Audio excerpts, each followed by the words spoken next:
Bonjour et bienvenue sur Setcom TV, Setsport Magazine numéro 8. On est ravis d'accueillir dans un instant un des très grands gardiens de D1 et de Pro League et de D2 à l'époque qu'on va accueillir, qui aujourd'hui, pas expatrié, mais qui exporte en tout cas ses talents, très bons talents de coach, des gardiennes de Brest, Bretagne Handball. Je vais l'accueillir dans un instant, évidemment, il est à mes côtés, en rappelant et en remerciant nos partenaires qui nous accompagnent sur cette émission Setsport, Pays du Sport, le CDOS 54, Select officiel et l'agence Setcom.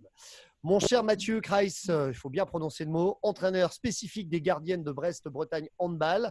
On les appelle les rebelles quand on est en Bretagne. C'est de la D1 féminine pour préciser à nos auditeurs qui suivent un petit peu nos émissions.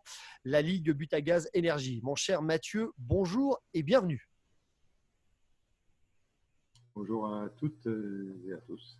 Eh ben, écoute, on est ravis de t'accueillir. Merci de nous donner un petit peu de ton temps. Alors, pour expliquer à ceux qui nous suivent et ceux qui sont dans le handball, tu entraînes notamment Cléopâtre Darlieu qui est en équipe de France. Tu entraînes également Saratov qui a été élue dans le dernier championnat meilleure gardienne de la Ligue Butagaz Énergie All-Star LFH et qui a également été élue meilleure gardienne du monde. Donc, il y a du lourd à coacher du côté de Brest-Bretagne Handball.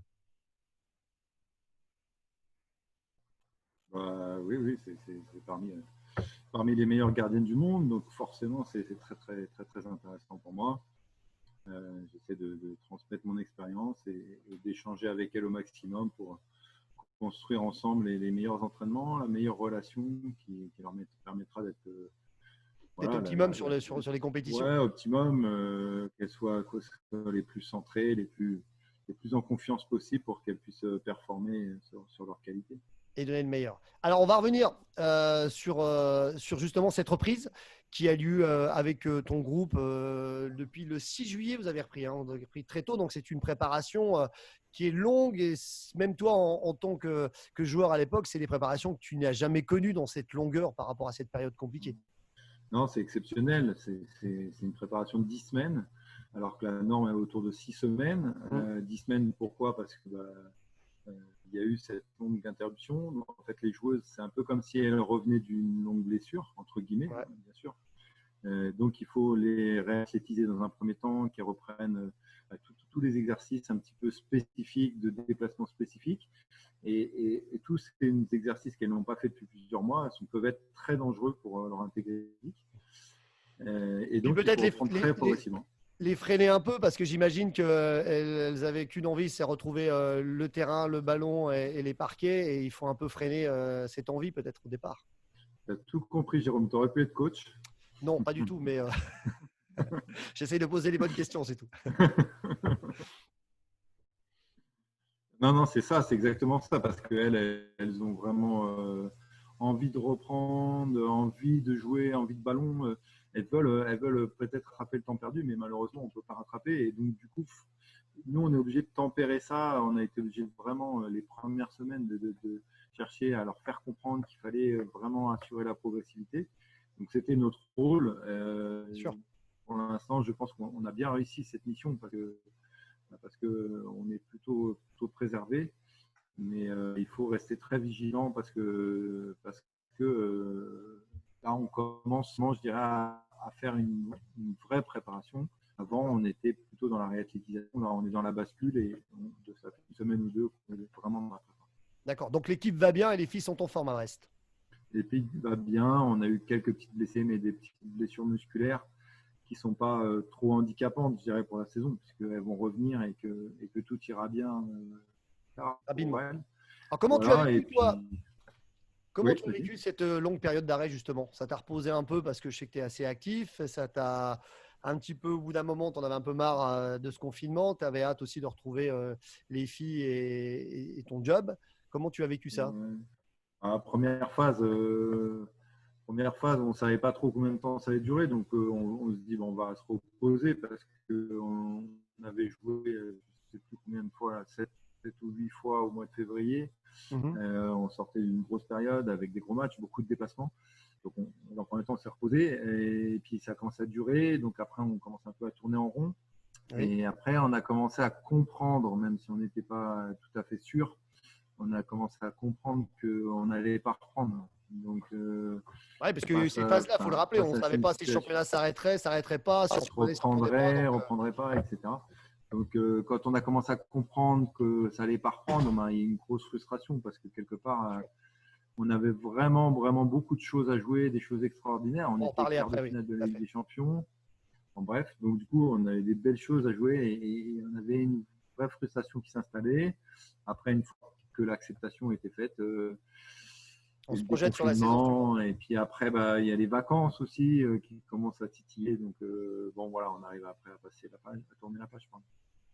Très bien. Alors, on va revenir sur ta carrière à toi, avant de reparler de ton job d'aujourd'hui de coach et de Brest et des filles. Si tu peux refaire un petit rappel de ta carrière. Hein. On évoquait en début d'émission que c'est le magazine numéro 8 et que toi, pour être raccord à mon émission, tu as fait exprès de jouer dans 8 clubs que je vais rappeler rapidement, même si ce n'est pas dans le bon ordre peut-être. Il y a Ivry, Villemomble, Metz, Istres, Dijon, Massy, Gonfreville et Cesson. Cesson-Rennes aujourd'hui. Est-ce que tu peux nous faire un petit historique de cette jeune carrière de jeune handballeur, comme dirait mon ami Nicolas Poteau, qui te salue également? Merci Nico. Écoute, bon, je vais essayer de ne pas être trop long parce que ce serait un Ah, je peu. sais, quand même, on a 3 heures devant Voilà. nous, sinon je plaisante. Vas-y, mon cher Mathieu. 10 clubs, si je raconte chaque club pendant un quart d'heure, on Ah, n'est ok, pas sorti en d'auberge. quelques lignes, comment tu as démarré, En comment quelques lignes, bah, je suis avant tout quand même un joueur qui est formé à Ivry. Ivry, c'est une Oui, référence dans le handball français. Euh, bien sûr. c'est un club qui est multi-titré et en garçon et en filles. Tu as joué 4 Les... saisons en D1, rappelons-le, hein, c'est ça qui riche. Ouais, mais je suis vraiment issu. Je suis Oui, presque né à Ivry. J'ai fait toutes mes classes à Ivry. Donc, c'est un vrai club formateur qui a formé beaucoup de jeunes. En plus, dans ma génération, on était vraiment très performants. Donc, j'ai gagné beaucoup de titres en jeune et je suis arrivé jusqu'à l'équipe 1, jusqu'à mon rêve. Et j'ai fait quelques années, effectivement, à Ivry, très intéressantes. Et après, il était temps pour moi de partir, de découvrir d'autres équipes. Donc, 2 ans à Metz, un petit peu près de chez toi, en Lorraine. oui, À l'époque, on était en D2, donc je jouais déjà dans les arènes. Les arènes venaient juste d'être d'accord. construites. Donc ça doit te faire un Ensuite, petit pincement au cœur quand tu reviens avec Brest aux ouais, arènes. ça va être sympa. Ça va être sympa. C'est une très belle salle et c'est vachement intéressant. Voilà. Et ensuite, 3 ans à Cesson, dans un club qui était en train de monter en puissance, qui n'était pas encore le Cesson qu'on connaît actuellement. Hum, 2 ans à Istres, dans un club qui est plus historique aussi dans le championnat français et bien sûr. qui était en D1. Et on a fait 2 beaux maintiens difficiles, mais enfin 2 beaux maintiens qu'on a réussi à avoir 3-4 journées avant la fin du championnat. Et derrière Dijon, un club qui montait avec Denis Latou qui était aux commandes. Et donc on a fait D2, D1, D1 et on est redescendu en D2. Voilà, on a un peu fait l'ascenseur, mais c'était aussi un beau groupe de potes. Et puis derrière, après, j'ai été à Massy. J'ai rebondi à Massy avec Benjamin Brault, l'actuel coach de Nancy, où il y avait un club qui était en reconstruction, un club aussi historique, mais vraiment en forte reconstruction, qui était redescendu et qui revenait avec des vraies valeurs. Et j'ai fini ma carrière donc à Gonfreville, où j'ai fait 2 années en N1. Il fallait maintenir. C'était aussi très difficile. Maintenir le club. Donc, il fallait que je réponde présent pour aider l'équipe. Et ensuite, j'ai commencé ma carrière d'entraîneur auprès des jeunes de la formation de Gonfreville. À Gonfreville, d'accord. C'est là que tu as commencé ta carrière de coach. Très bien. C'est ça. Justement, si on peut Enfin, rappeler oui et non, mais oui. Comment? Oui et non, parce que j'avais commencé à être coach déjà à Istres. Oui, De d'accord. Garen But. D'accord. Comme ça, après, tu t'y es remis vraiment. 2 bons souvenirs qu'on aurait sur ta carrière. Alors, on peut évoquer ta carrière d'entraîneur aujourd'hui, mais on va déjà peut-être faire ta carrière de joueur. S'il y avait 2 souvenirs qui ressortiraient, peut-être une montée, peut-être ton premier match en Ouais, D1, je ne sais pas. alors, Ça me dire. je vais te répondre, on va dire un peu plus globalement. Il y a vraiment la phase avec mon équipe de formation, avec que des jeunes nés en 76, 77. On était quasiment champion de France de jeunes tous les ans. D'accord. C'était énorme, c'était incroyable. On était champion de France cadet. Moi, j'y étais Qui est les pas, mais j'étais imbattables à l'époque, c'est ça? cadet, junior, espoir, champion de France N2, parce qu'il y a eu la réforme. Tous les ans, en fait, on était champion de France et l'année d'après, on est champion de France D1 avec une D'accord. partie de mes potes. Quoi. Et Et ces années-là, là, ces 5 années, enfin, c'était extraordinaire, quoi. On gagnait tous les ans de 93 à 97, c'était extraordinaire. Voilà, donc ça, je retiendrai ça. Et tu m'en demandais une deuxième? Oui. Ouais, deuxième. Allez, deuxième, je dirais quand même la montée de D2 en D1 avec Dijon, parce que c'était une année où on avait beaucoup de pression, on avait une grosse équipe en construction, et on avait réussi à atteindre l'objectif après avoir vraiment très mal entamé le championnat. Donc c'était une bonne délivrance de finir par une montée. Voilà, une année dure qui a été récompensée avec la montée, quoi. Ouais. Alors, le paradoxe pour aujourd'hui sortir de ta carrière de joueur, comment es-tu arrivé à Brest? Comment ça s'est passé? Le téléphone a sonné un jour en disant Mathieu, on a besoin de toi. Comment ça s'est passé? J'étais en train de faire de l'elliptique et mon téléphone sonne. Je dis bon, je réponds pas. Bon, allez, je réponds. Et puis, du coup, je n'ai pas fini ma séance d'elliptique parce que c'était le directeur sportif de Brest qui m'appelait, Jean-Luc Le Gall, pour me proposer l'entraînement des gardiennes de Brest. Et écoute, donc j'étais un petit peu surpris. Je connaissais Jean-Luc parce qu'il m'avait contacté pour aller à Célestat quand j'étais à Dijon. D'accord. Ça ne s'était pas fait et il avait gardé un bon souvenir de moi et moi de lui. Et écoute, ce qu'il me proposait, c'était vraiment un super challenge. Je l'ai compris rapidement, mais plus ça allait, plus je le comprenais. En fait, c'est un club qui a un potentiel extraordinaire. Donc, m'inscrire dans un projet grandi, comme ça, qui a bien évolué. Aujourd'hui, c'est un des meilleurs ouais. clubs français. On va en reparler juste après par rapport à cette fin de championnat qui s'est arrêtée brutalement. Mais c'est vraiment un club que nous, on suit comme on suit la D1 féminine sur les antennes Bing et autres supports. Et on voit bien que Brest a bien grandi, bien évolué et se hisse au top club français et au top européen. On va en parler également avec la Ligue des Champions. C'est ça, il ne faut pas oublier que c'est un club qui date de 2012. Oui. Donc, tu es jeune encore? Non, 2014, je crois. Il faudrait que je vérifie parce qu'en fait, ce qui s'est passé, c'est que l'Arvor a gagné le titre de champion. Alors peut-être que je dis une bêtise. Peut-être c'était en 2012, puis a déposé le bilan et le club a été reconstruit à partir des cendres de l'Arvor et reparti dans N1 en fait. Donc ce club est remonté en puissance. Donc je crois que c'est 2014, depuis 2014, et ce club est remonté en puissance pour aujourd'hui faire partie, on va dire, des clubs qui comptent en Europe et qui comptent en France, à l'instar de l'équipe de Metz qui vraiment historiquement domine le championnat français. C'est pour ça qu'on ramenait là-dessus. Alors très bien, arrivé à Brest, justement, pour évoquer cette saison qui vient de se finir, on peut dire 3/4 de saison, mais peu importe, elle s'est terminée à un moment donné. Vous étiez premier à égalité de points avec justement Metz Handball. Ça doit être assez frustrant d'être premier à égalité avec Metz sur cette ligue Butagaz Énergie.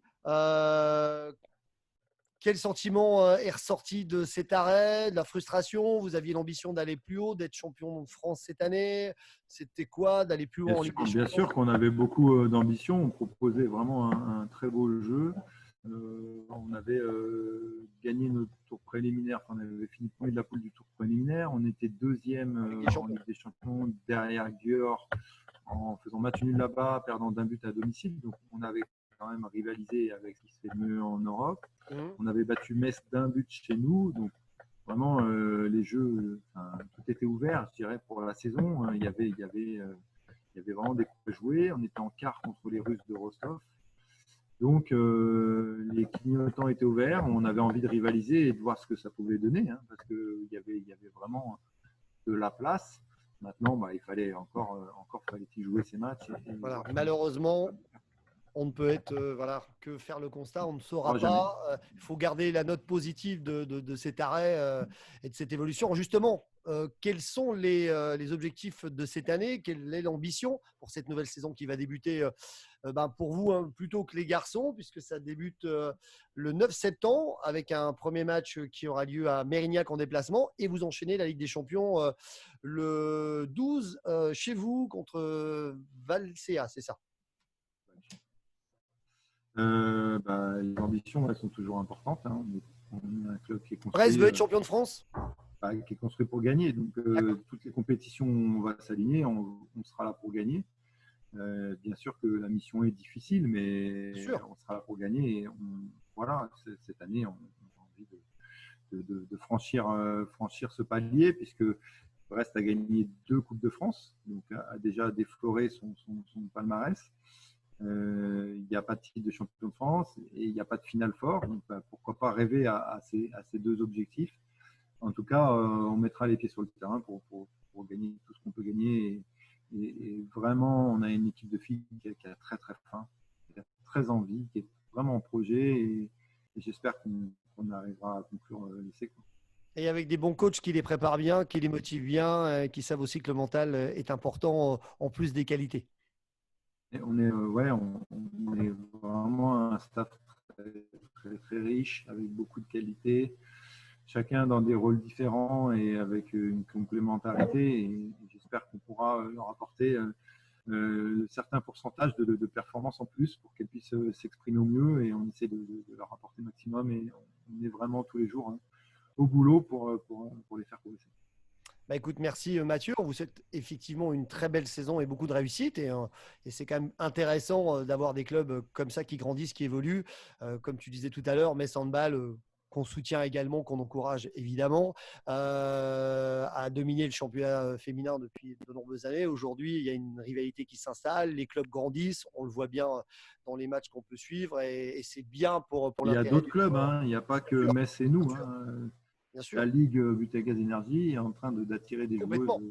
On est bien d'accord. de beau pédigré. Et donc, des clubs qui étaient peut-être un peu plus, on va dire, plutôt bas de classement, sont vraiment renforcés. Et du coup, ça va vraiment Un créer un championnat qui va championnat être très hyper riche et intéressant. riche en émotions aussi à suivre et on vous encourage bien sûr à les suivre. Alors pour conclure un petit peu, vous renforcez cette année. Quels sont un peu les quelques renforts qu'on peut présenter en quelques mots? Donc, l'équipe a peu changé, mais D'accord. En même temps, quand tout va bien, bien de garder quatre, les bons éléments.